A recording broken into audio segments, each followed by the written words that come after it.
한 주간 가장 주목받은 과학 소식을 되돌아보는 사이언스 핫파이브 시간입니다. 네, 이번 주에는 어떤 이야기가 시청자들의 주목을 받았는지 양효영 기자와 함께 알아보겠습니다. 어서 오세요. 안녕하세요. 네, 5위부터 알아볼까요? 네, 이 코로나19 이후로 뭐 웬만하면 모든 음식이 다 배달이 된다 이렇게 볼 정도로 네. 우리 요즘 배달이 굉장히 흔해지고 이제 뭐 배달 음식 이용도 잦아졌는데요. 네. 그런데 혹시 배달로 인해서 이 플라스틱 쓰레기가 한 번에 얼마나 많이 만들어지는지 알고 계신가요? 그래서 저 같은 경우는 족발을 한번 시켰는데 용기만 한 대여섯 개가 오더라고요. 네, 맞아요. 심한 경우에는 음식을 하나만 시켰는데도 불구하고 플라스틱 용기가 10개가 넘게 오는 경우도 있다고 합니다. 네. 이 배달로 인해서 이 쓰레기 배출량 얼마나 많이 늘어났는지에 대한 아주 정확한 통계는 아직 만들어지지는 않았지만 이 배달앱 이용자 수를 이용해 보면 우리가 추산을 할 수가 있는데요. 네. 이 올 설 연휴였죠. 지난 1월 22일 이날 하루에만 어떤 한 배달 앱을 이용했던 이용객이 457만 명이었다고 합니다. 네. 근데 배달을 한 번 할 때마다 이 플라스틱 쓰레기가 얼마나 만들어지는지에 대해서 최소 수량, 네. 그러니까 3개로 가지고 우리가 추산을 좀 해보면 전국에서 하루에 1,300만 개가 넘는 플라스틱 쓰레기가 만들어진다고 볼 수 있습니다. 근데 이런 배달용 일회 용기는 대부분 음식이 묻어져 있는데 설거지를 하거나 깨끗이 씻어서 분리배출하는 경우가 굉장히 적어서 거의 대부분은 재활용이 안 되고 쓰레기로 버려진다고 해요. 네. 그런데 이번에는 이 배달용 일회 용기에서 미세 플라스틱 검출이 다회 용기보다 최대 4.5배나 더 많이 검출이 된다는 조사 결과가 나왔습니다. 이 한국소비자원이 이 플라스틱 재질의 일회 용기, 다회 용기에서 미세 플라스틱 검출량을 비교를 해본 건데요. 네. 일회 용기 한 개에서는 최대 29.7개의 미세 플라스틱이 나왔습니다. 그런데 같은 재질과 같은 용도의 이 다회 용기에서는 네. 최대 2.3개의 미세 플라스틱이 검출이 된 건데요. 미세 플라스틱의 재질로는 용기의 주 재료인 이 페트 그리고 또 폴리프로필렌, 그다음에 종이컵에 코팅이 되는 폴리에틸렌 등이 나왔고요. 네. 대부분은 뭐 제조, 포장, 유통 과정에서 미세 플라스틱이 들어간 것으로 추정하고 있습니다. 네, 그런데 이게 또 같은 플라스틱 용기인데도 일회 용기에서 미세 플라스틱이 더 많이 검출됐다는 점이 좀 놀라운 것 같은데요. 그럼 우리가 지금 생각보다 미세 플라스틱을 좀 많이 섭취하고 있다는 거겠네요. 네, 그렇죠. 제가 몇 가지 예시를 좀 가져왔습니다. 화면을 같이 보시고 설명을 좀 드리려고 하는데요. 네. 지금 보시는 배달 용기 좀 어딘가 익숙하시죠? 네. 이 음식 종류에 따라 배달 용기가 다 다르게 오는데 이런 배달 용기에 따라 미세 플라스틱 노출량이 달랐습니다. 뭐 보시는 것처럼 국탕류의 경우는 미세 플라스틱이 39개나 나왔고요. 뭐 돈가스류의 경우는 미세 플라스틱이 17개 정도 나왔습니다. 뭐 족발류의 경우도 미세 플라스틱 종류가 많은 만큼 그 용기 종류가 많은 만큼 미세 플라스틱도 26개, 26.5개나 검출이 됐는데요. 만약 국탕류 배달을 일주일에 내가 한 번, 또 그거를 1년 동안 정기적으로 배달을 시켰다라고 가정을 해보면 1회 용기로 인해서 연간 4,000개 가까운 미세 플라스틱에 우리가 노출이 돼서 섭취를 했다, 이렇게 볼 수 있는 겁니다. 네. 근데 뭐 배달 음식을 자주 드시지 않는 분들도 있을 겁니다. 네. 그렇죠? 그러면 좀 더 쉬운 예를 가져왔는데 우리가 커피는 정말 하루에 여러 잔을 먹을 네. 정도로 안 마시는 날이 없다, 이렇게 볼 수 있는데요. 일회용 컵으로 커피 한 잔을 마시면 미세 플라스틱에 노출되는 게 7개 정도 된다고 합니다. 그런데 우리나라 국민 한 명이 1년 동안 마시는 커피의 잔수가 평균 377잔이라고 하거든요. 근데 만약에 이 커피를 모두 일회용 잔에서 먹는다, 이렇게 되면 2,600개가 넘는 미세 플라스틱을 우리가 함께 마시고 있는 셈입니다. 네. 아직 미세 플라스틱의 위해성은 과학적으로 밝혀지지 않았긴 한데요. 환경은 물론 우리 건강을 위해서라도 플라스틱 일회용기의 사용을 줄이는 소비 습관을 좀 길러야겠습니다. 네. 아마도 이 기사 보고 놀라신 분들이 많이 있을 것 같은데 다회용기를 사용하는 게 환경이나 건강이나 여러모로 좋을 것 같습니다. 자, 다음은 이제 4위 소식이죠. 네, 이 전국 곳곳에 건조특보가 내려지면서 산불 발생 위험이 커졌다는 소식이 4위에 올랐습니다. 요즘 날씨는 뭐 그야말로 산불이 일어나기에 가장 적합한 날씨다, 이렇게 봐도 과언이 아닌데요. 겨울 가뭄이 봄까지 이어지는 상황에서 영동에서는 뭐 건조 경보, 또 수도권을 포함한 내륙 곳곳이 건조주의보가 발령 중인 상태고 네. 강풍이 가해지고 있기 때문에 더 위험한 상황입니다. 원래 봄철에는 서쪽에는 고기압, 동쪽에는 저기압이 배치되는 계절적 요인의 특성을 가지고 있는데 이렇게 되면 초속 15m 안팎의 아주 강한 서풍이 만들어지게 됩니다. 그런데 이 서풍이 태백산맥을 넘게 되면 고온 건조해지기 때문에 아주 작은 불씨도 대형 산불로 만들게 되는 겁니다. 네. 이 국립산림과학원이 올해 산불 장기 예측을 했는데요. 그 결과를 살펴보면 올해는 대형 산불이 경상권에서 일어날 가능성이 가장 높다고 하고요. 중부보다는 남부에 산불 발생 가능성이 크다고 합니다.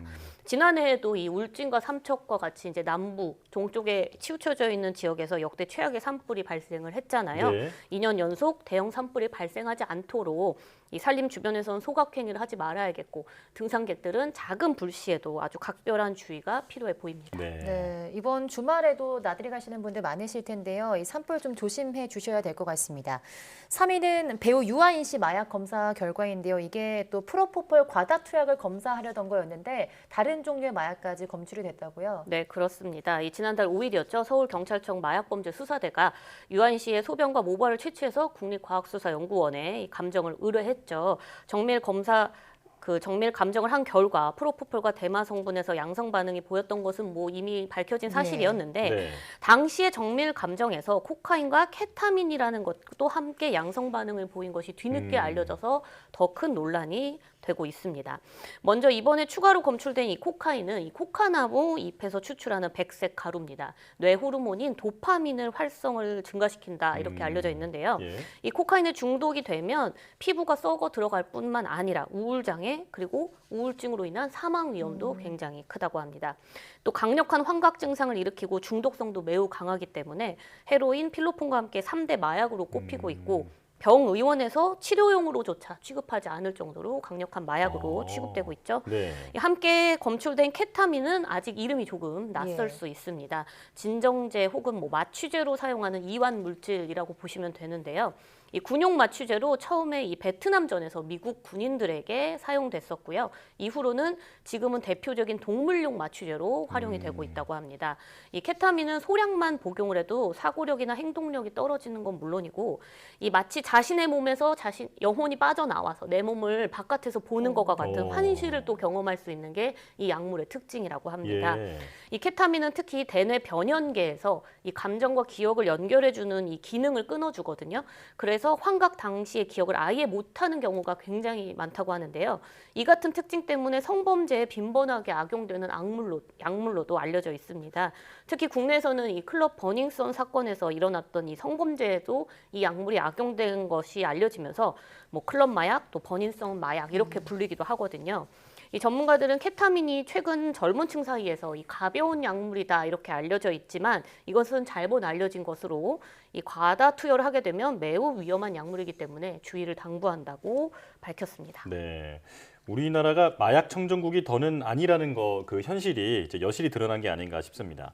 이제 2위 소식인데 다음 주면 후쿠시마 원전 사고가 일어난 지 12주년이 되더라고요. 네. 일본 정부가 후쿠시마 원전 오염수 방류 계획을 밝혔는데 이제 우리 국민들의 걱정이 큽니다. 이제 정부도 대책을 마련하고 있죠. 네, 그렇습니다. 정부가 이 국내로 유입되는 이 후쿠시마 오염수와 관련해서 바닷물 또 그리고 수산물에 대한 이 방역 감시를 굉장히 강화하고 있습니다. 네. 우선 동해, 서해, 남해 그러니까 우리나라 3면에 전체에 걸쳐서 총 92곳 해역에서 해양 방사능 측정을 하고 있는데요.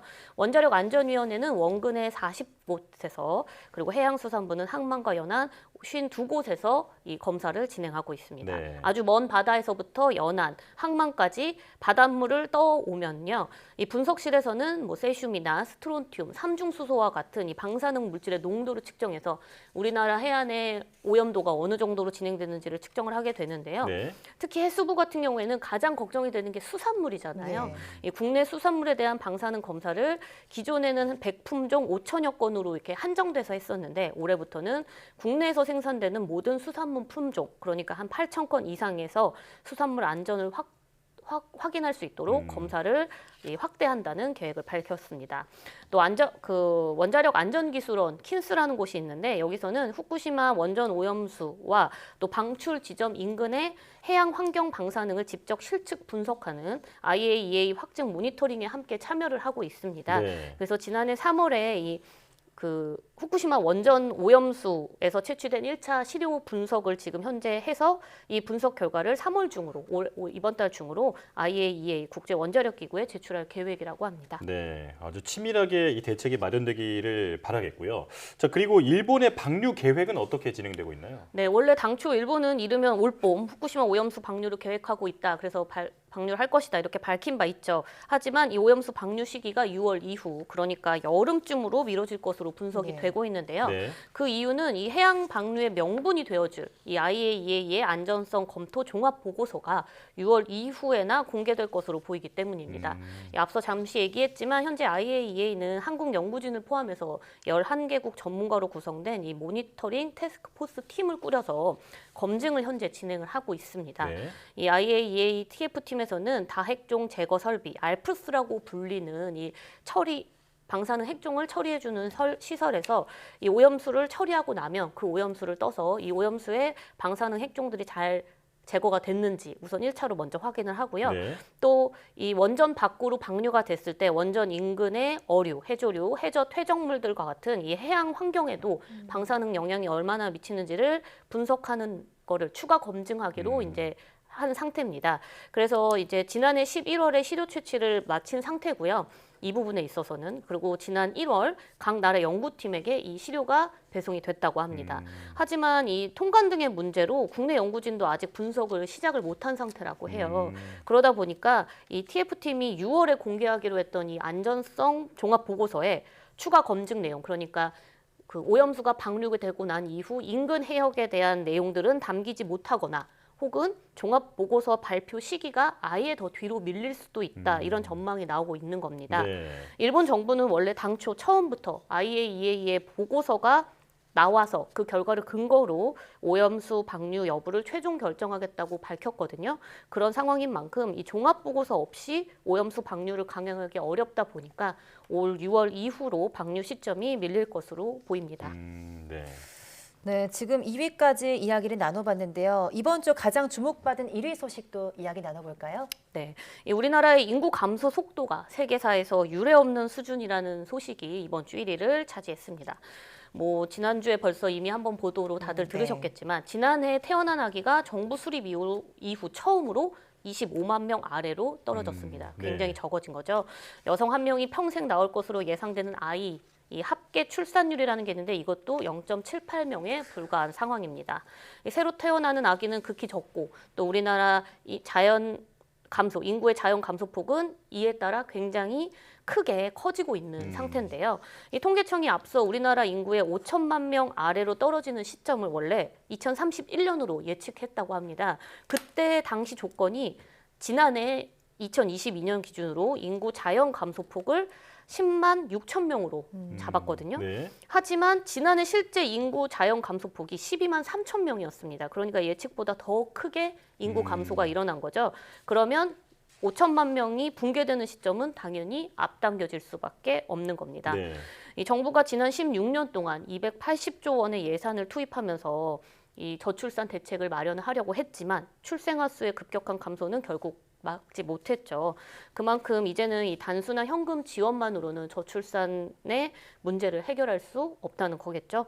뭐 저 역시 지금 아이를 키우는 워킹맘의 네. 입장으로서 단순히 돈이 부족해서 아이를 키우기가 힘들다 이렇게 말할 수는 없거든요. 네. 뭐 고품질의 일자리, 안정된 주거 환경, 또 일가 가정의 양립과 같은 아이를 키우기 위한 주변 환경이 복합적으로 영향을 미치기 때문에 젊은 사람들이 아이를 낳지 않는다 이렇게 볼 수 있습니다. 네. 특히 젊은 세대에게 지금 아이를 낳지 않으면 뭐 나라가 무너진다 이런 말들은 또 특히 더더욱 와닿지 않는다고 그렇죠. 하잖아요.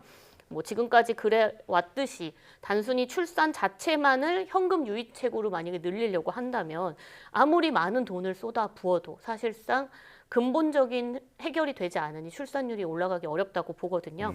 대통령실도 이 상황의 심각성을 인지하고 이달 안으로 이 저출산 대책을 내놓겠다 밝혔는데 이번에야말로 제대로 된 대책이 나와서 대한민국 인구 소멸을 막을 골든타임을 놓치지 말아야겠습니다. 예. 네. 왜 아이를 낳지 않는지 근본적인 문제를 해결하는 아주 실효성 있는 대책이 하루빨리 마련되기를 바라겠습니다. 자, 사이언스 핫파이브 양우영 기자 함께했습니다. 고맙습니다.